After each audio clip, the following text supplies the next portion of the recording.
Hello students, welcome to the channel of Modern Institute of Pharmaceutical Sciences Indore. Here I am Kritika Sharma and today we will discuss about typhoid fever. So first I explain what is a typhoid fever.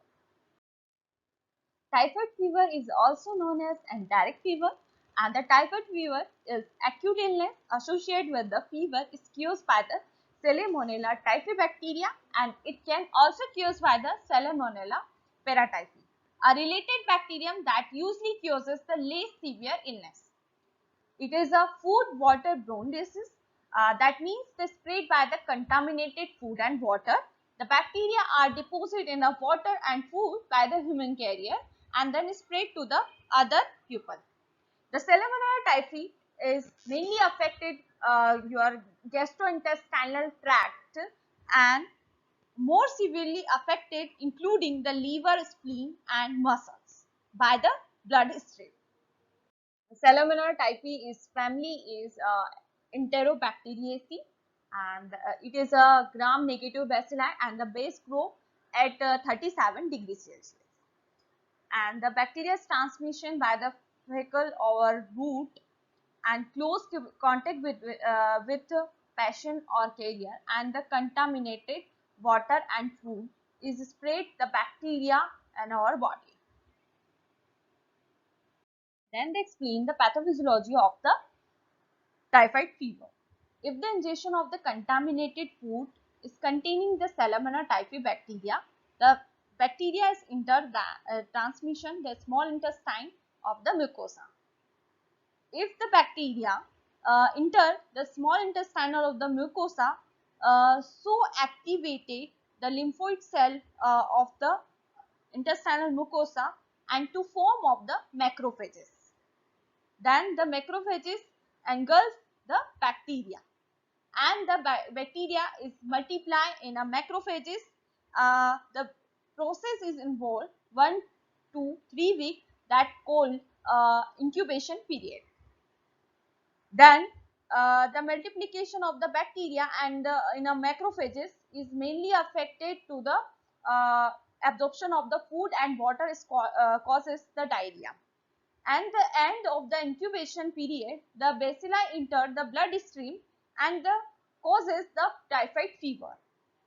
And the bloodstream of the bacteria spread in a other organ like a gallbladder, biliary system and lymphatic tissue of the bowel and the multiply the high number in organ. Then the passes into the intestinal tract into form of the stool. Then what are the symptoms of the typhoid fever? The incubation period is typically about 10 to 14 days but can be longer and the onset may be insidious. The symptoms are often non-specific and clinically non-distinguishable to form febrile illness.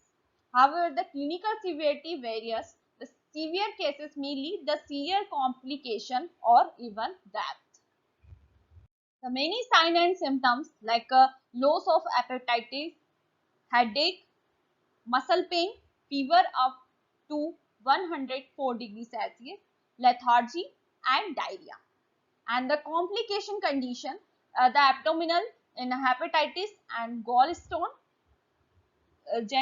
urinary retention and glomerulonephritis. Cardiovascular ECG changes and sudden death. In a respiratory is pneumonia and bronchitis and neurological is meningitis and seizure. And the other symptoms like in a skin is rose spot, slightly rose red spot which fade on the pressure. It is usually visible on the white skin. Then the treatment of the typhoid fever is activity rest is helpful and the medical care is antibiotic, corticosteroid for the severe typhoid fever and antipyretic. Diet is fluid and electrolyte should be monitored and soft digestible diet is preferable for the absence of the abdominal distension and ileus. Surgical care in the cases of the intestinal perforation. The antibiotic used the treatment of the typhoid fever is chloramphenicol is 500 mg, ampicillin is 750 mg, and cotrimazole 2 tablet. The fluoroquinolone is drug of choice and ciprofloxacin 500 mg, and the third generation of the cephalosporin is ceftriaxone and cefatoxime, and the azithromycin is 500 mg only once daily, and alternative when the fluoroquinolone registration is present, and that should be treatment should be continued for 14 days. Thank you for listening.